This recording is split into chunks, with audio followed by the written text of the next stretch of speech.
Hello and welcome to Comic Culture. I'm Terrence Dollard, a professor in the Department of Mass Communication at the University of North Carolina at Pembroke.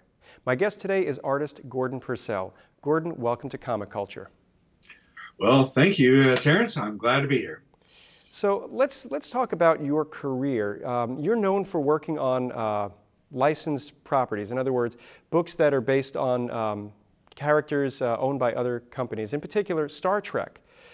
So when you're working on a licensed book, how is that different than if you're working on, let's say, Superman or Spider-Man? Well, for one thing, we almost always get a complete script. In the old days, I've worked for Marvel and DC on superheroes too. And sometimes at Marvel, I would get scripts that say, they fight for 3 pages, make it interesting. But because a licensed person has to actually look at everything, make sure all the characters are talking in the right way and all that, they are a little bit more scrupulous about that. Typically, they also are more scrupulous about what people look like. That's not the case in every licensed product. But with Star Trek, it definitely was, and X-Files, that they really wanted them to look like the actors and the sets to look like the sets and things like that. So I learned to get good at that. It's kind of a unique skill. It kind of informs my other kind of art that I do because I got used to drawing real people, people that look very specifically like real people. And that helps make me draw Superman to be more on model all the time as opposed to, I've seen people who draw Superman and his face changes 6 times on one page. Other than that, and I don't usually get a lot of what's that word? Royalties. For some reason, the licensing companies take my share of the royalties usually, except at DC. DC was always good about that. So one of the books that I'm most familiar with is I recently purchased a lot of your Star Trek run. And what amazed me is that, as you said, the characters look like, Leonard Nimoy looks like Leonard Nimoy, and William Shatner looks like William Shatner, and it's of that time period, which was the later movie runs. So does that slow you down, the fact that you have to basically do a portrait on every single panel? Well, at first, usually it takes a page or two to get used to people, but I kind of think that about doing Flash or Wonder Woman or whatever too. You want to make it your version. In my mind, when you're doing a Star Trek or X-Files, you're doing an extra episode, an episode that they just didn't have film for. One of the beauties of comic art is I can still draw, the old 60s version of Kirk and Spock, if you can see. Because one of those actors isn't with us anymore, and the other one is a little heavier than that. I can make them look kind of nice. I can also draw like thousands of spaceships and stuff like that. It's a hard day, but I can do that probably cheaper than they could do that on TV. I drew like a Next Generation Deep Space Nine crossover, and I don't think they would ever have the budget for doing that at that time, and definitely not now. So there's some benefits to doing it in comics. So it's just important for me to make it look like it's a real episode. That's not just phony, that we're not cheating on the backgrounds and things like that. And I guess the other question would be, when you're working on these projects, it is, I'm imagining, just a touch slower than when you get that Marvel script, because you kind of interpret they fight for 3 pages in your own way. But if somebody gives you, this is a 7-panel page, the first panel this happens, the second panel that happens. So is it a struggle when you're working from that very tight full script to follow it, or do you have any flexibility where you can say, hey, this isn't going to work out, let me try it my way? Well, in a perfect world, I'd probably do plot first. And near the end of our run of Next Generation at DC, we were able to do that. They just trusted me enough to do that. Because in comics, you'd like to have a big visual once in a while, things like that. There's things that kind of work for comics, as opposed to maybe 9 panels of people talking. It's just kind of boring. And it's hard to, I can liven it up a little bit, with dramatic lighting or whatever, but there's still small panels. So you'd like to have some big panels in there. So ideally, yeah, I would like to work from plot, but I'd be kind of used to doing it the other way, so it doesn't matter. And when you're working on a book like Star Trek or X-Files, it is grounded sort of in the reality of the television series. So did you ever find or have an idea that maybe was bigger than television and maybe they wanted to tone it down a little bit because it just didn't fit what they were able to do? Or was it just, here's a great idea and let's make that book? I can't think of any examples of that. I don't think so. Well, that's I think good. I'm so used to drawing. I've been around enough. I've drawn a lot of odd things. I may be one of the few artists that's drawn 4 different kind of parades, which are probably among the hardest things to draw, including one for the Constitution and one for the first moon landing.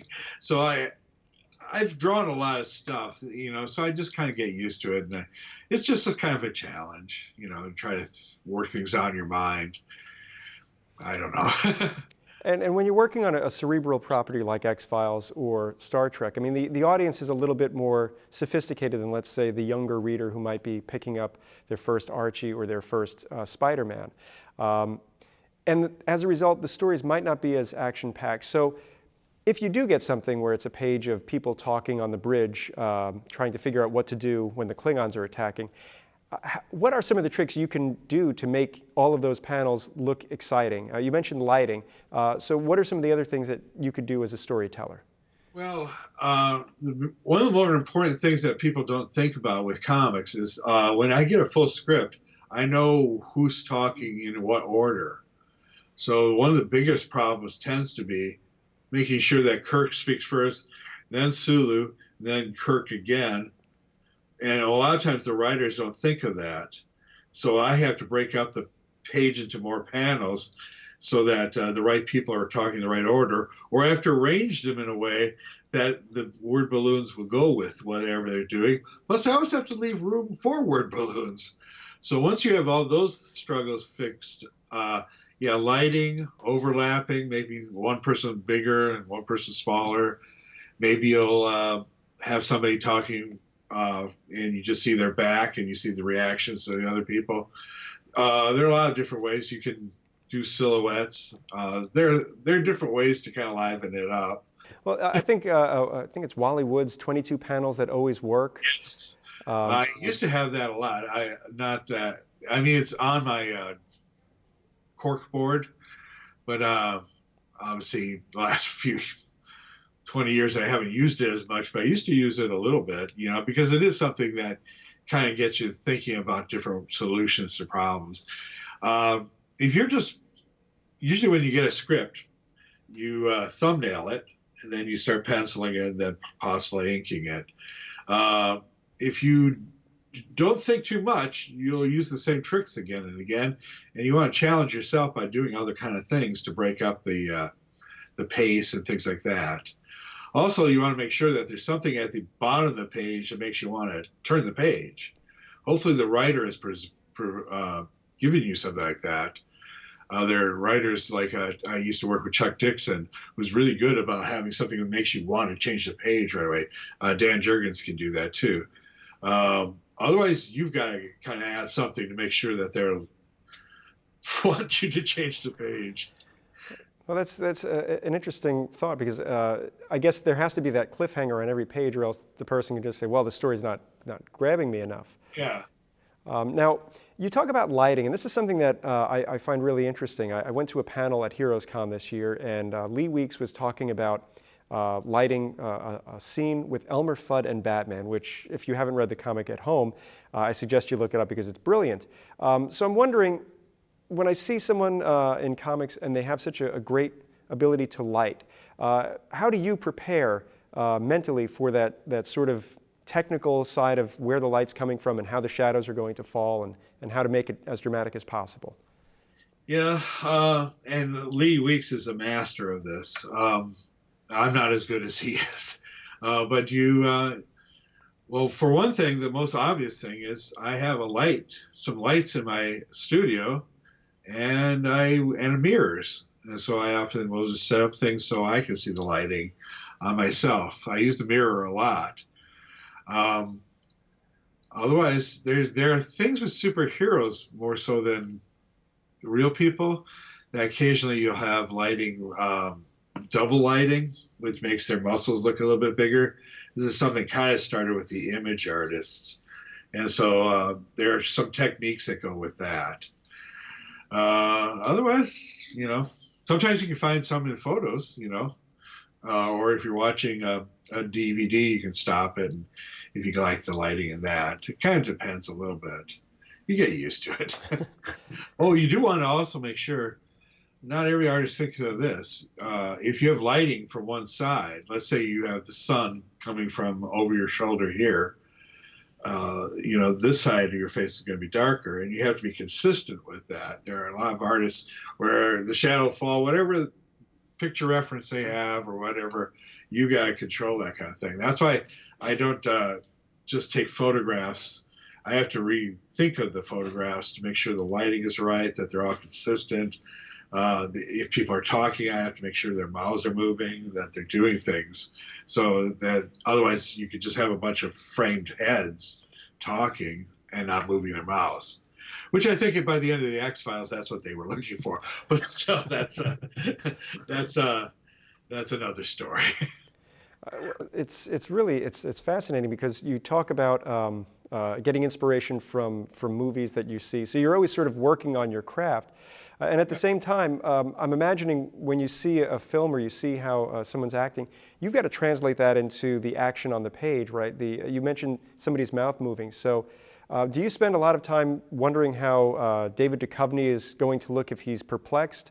And do you have to do a lot of research with that? Or is this just something where you just go to that tool bag that you've developed over the years? Yeah, because some books are more challenging than others. Obviously, X-Files, when done correctly, should have a lot of shadows, and they do have odd, quiet expressions compared to Kirk, who is quite big, or Patrick Stewart, who can be a little bit more stagecraftly. Yeah, so you do sometimes have to go look at a DVD and see if you can find something. Sometimes you can't. Then it's just my face. So there's one where Duchovny was screaming, and I just had to use my mouth because I have no pictures of him screaming. So, you just have to or you have to figure out how his mouth would kind of make a mouth scream, that kind of thing. I'm imagining when you were first starting, I believe that I first encountered your art sometime in the late 80s. And I believe that back then we didn't have the internet. So were you spending a lot of time at the library trying to get references of, let's say, a New York City skyline or San Francisco in the 1930s? And aren't you now just sort of using Google like the rest of us? Yes. I think one of my first jobs was for Rich Buckler, and I had to draw the Statue of Liberty. So I just basically had to go get some pictures of the Statue of Liberty for a while. And I think many older than me artists, they would have full photo morgues, pictures they'd clip up and put them into different categories. I have some of that from those days. But yeah, I won't say Google. It could be, you could go on whatever, the Bing or whatever. But yeah, that's probably your main resource. Plus, a lot of times you need the costumes for superhero characters. So a lot of times if you buy current toys, which are so accurate compared to the old toys, you can see what they look like from behind, which is kind of nice. So I do have models and toys all over the place. There's Simpson dolls up here. Yeah, there are a lot of changes from when I started. When I started, comics would do. I'm going to show you some pages. Great. And talk to you a little bit about the changes. So what I do most times is pencil. This is from a story called The Last Generation. And the premise was that the Khitomer Conference in Star Trek VI failed. The Klingons now take over the universe, and Picard and a whole bunch of different Star Trek characters from all the different series are French resistance. So you can see in the pencils, They're very tight. There's Picard, you know, but you can't see it. So I try to put some shadow in. This is weird Wesley because he's mad. He's a teenager. So he, of course, shaves his head down. But you can see how tight we have to be. Now, in the old days, they would ink it. They would actually letter a comic first. So this is from Next Generation from the 90s. And you can see they actually put the lettering balloons right on the art, which is nice because in some ways that means the inker doesn't have to ink that area. You can see there's a nice Riker picture. Roe, if you remember her. Oh, sure. We'd even do special effects on vellum overlays. So in this case, this is about the Tholian web. So all these, the web things were in one color, and then they were shooting phasers, I think. That was in another color, and that was overlaid over the original art. That kind of makes sense? Now computers do all of that. And so we get our pages. I inked this one myself. This is from a recent Waypoint story for IDW. So we don't even put the lettering on. The coloring, they'll take care of any special effects. It's really quite different. This story, they're trying to look like an old Gold Key comic, so they even put some faces where the color looked a little aged. So there are little flecks of white in it. But you can see we still have to do the likenesses and stuff. We just have to make sure they look like that from the old days. So, yeah, the industry has changed a lot. And one of the biggest changes is, of course, I don't have to go to FedEx anymore. Before my time, most artists lived in New York or California near one of the places that actually produced the comics, and they would just go into the office on the subway or whatever and hand in their art and get their next assignment. By the time I started, they had FedEx, and FedEx would deliver. I had a FedEx office really close to me. And so we just, the end of the day was 6 o'clock because that's when the FedEx deadline was. Now it's all on computers. It's all scanners. We scan things, we send the files into the company, and they do what they have to do with that. They paste on a lot of times we even just send the pencils to the inker from scans. They scan it on a blue line print, and so there are actually two sets of art. The pencil art that I have and the inked art that the inker will have. The business has changed a lot. Also, because of this, you can work anywhere. I can be in Tibet and working. If I have a scanner and a good internet, so that means also I have to compete with artists from around the world. It's harder. A writer mostly has to compete with English writing people, but almost everybody has somebody who can draw in every country. So, yeah, the computer has changed things a lot. The biggest change, of course, is younger artists, and I assume some younger people will be watching this. They just draw on the computer right away. I find that the inking nibs aren't as good on the computer, so the computer kind of supports more cartoony art, the Squirrel Girl kind of art, or Ben 10 or whatever, because it can kind of handle that a little bit easier. It's hard to get those little delicate lines that a Mark Farmer or Dick Giordano might have done before. I prefer that, but there'll come a time where everyone's probably just going to ink on computers. It is faster in some ways to do it on the computer. Some of it looks the same, and to do things fast, cartoony is a much faster way to do than the one I do. So we'll see. Well, it's interesting. I never knew exactly how they would do those different color print effects on a page. So it's interesting to know that you would just put a sheet of vellum in front of the Bristol and get that as, I guess, a separate print or plate, rather. Right. In fact, we had it so much that I would actually draw some things in blue line, some in red line. And then the red line meant there would be no black holding line around it. And blue line meant a special effect of some sort of coloring effect. A lot of the Star Trek comics that they're putting out at IDW, one thing they do is they don't have hard shadows of black around a face. They will just put blue there or whatever, or purple or whatever color they want. And I think that kind of looks nice that way. You know, it's a better use of the full capabilities of computer coloring. So, It is but interesting. and mine looks good right from the start. So if they don't have time to color, yeah, you can just go with mine and it looks just fine. It's interesting when you talk about technology and the way the coloring has changed. There are some color artists who do a great job, and there are some who kind of overpower the black line, which Yeah. to me takes a little bit away from what folks like you are doing. But talking about modern tools, are you still using pencil and pen and brush, or are you using the new like the Copic markers, or are you doing inking on a tablet or something? No, I'm hoping to teach myself to ink on a tablet, but no, I do have Copic markers, but I mostly pencils, ink, brush, and other markers. I tend to use a brush to do organic things, like and big outlines and big areas of black. But if you have to draw buildings or something, I tend to like to use a marker because you can control the line better.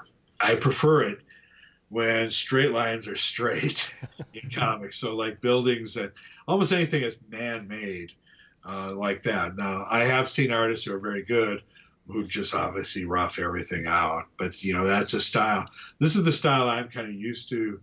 I kind of prefer, that doesn't look too squishy. And let's just talk a little bit about inking, because I think inking is one of those things folks just don't understand. They see it as sort of tracing the line. Now, you showed examples of your pencils before, and they are very tight. But when you're inking, do you find yourself sometimes thickening a line or adding a little bit more depth to a certain Yes. area? Yeah. I actually like inking in some ways. In fact, when I'm doing my stuff for like Heroic right now, I just rough in the pencils and then I tighten it a little bit. And the inking does a lot of like the detail work and stuff like that. You can change the expression a lot.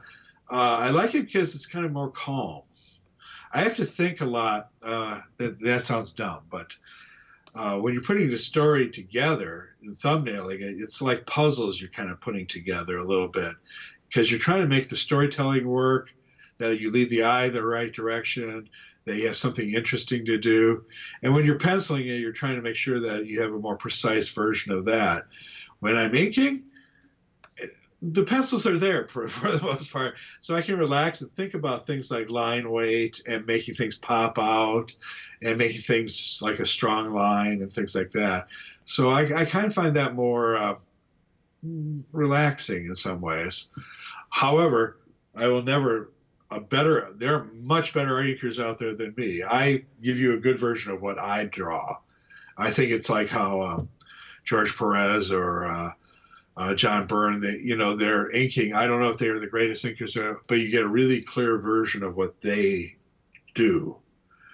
Now, when like Joe Rubenstein inked me, it looked better because he's a better inker than I am. So I would rather have better inking. I have to say that the way modern comics have gone, inking is not as cherished as I think inking is one of the most important things. It's the image you mostly see is an inked version, but somehow it's lost its value between the computer inking, which of course again is very fast and is a little bit more like tracing. There are artists out there who want their art just to be traced. Pencilers who actually want the inkers just to do that. I'm not one of those. And I don't know. It seems like a lot of jobs, like IDW, for example, they prefer you to ink. They just kind of prefer it. It's just easier. Almost every commercial job I've done is an inking job. I have to ink it myself. So if I do stuff for Best Buy or Target or Ford, I have to ink it myself anyway. So you just, as a penciler, you got to get used to inking because you're probably going to do some of it. And as life has gone on, there's more and more. And also, when you even see any current comics, a lot of times they're inking it themselves, whether on the computer or themselves, because of time, deadlines, things like that. Now, personally, again, inkers in my mind, bail you out on deadlines. They help a lot, but I'm not sure that's the way the current industry is doing what they're doing. Well, I've been told we have about 3 minutes left before we have to wrap up our show. Go to the lobby. There's a lot of places that I would like to go with this conversation, but I think I just want to ask about, you mentioned thumbnailing, and that's where you do, I guess, the heavy lifting of storytelling. Yes. So how long does it take from the time you get the script till the time you finish the thumbnails to the time that you're ready to start putting the board down and penciling? Well, it kind of depends on deadlines. I work as fast as I have to. So there have been comics I've had to turn around in like 10 days, and sometimes you get like 2 months. So it kind of depends. Also on what they're going to have in research. So what I do typically is I read the script. I see if there's something I need for research. For example, if there's a character I don't know, or if I have to get a certain car or something like that. So I'll try to get some research from Google or old comics or whatever I have. Then I block down what action needs to be taking place to make sure the dialogue works with it. Then I put it on little tiny pieces of paper, whatever the grid is, to try to lay out the grid, and then I go to pencils from there. I don't blow it up. I believe the Neil Adams way used to be to shoot a projection from the thumbnails, so you could go there, but he would have more detailed thumbnails. Jerry Ordway used to do it on vellum, and then put it over a light board, and then he had worked out so many of the problems on the vellum. I just think it's faster and more organic and stuff like that to do it the way I do it.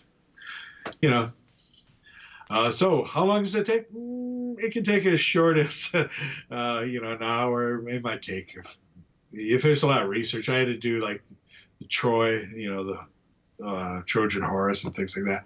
Those kind of projects take lots of research. Well, Gordon, I'm being told that we are out of time. I'd like to thank you so much for coming on the show today and talking to us. And I'd like to thank you at home for watching Comic Culture. We'll see you again soon.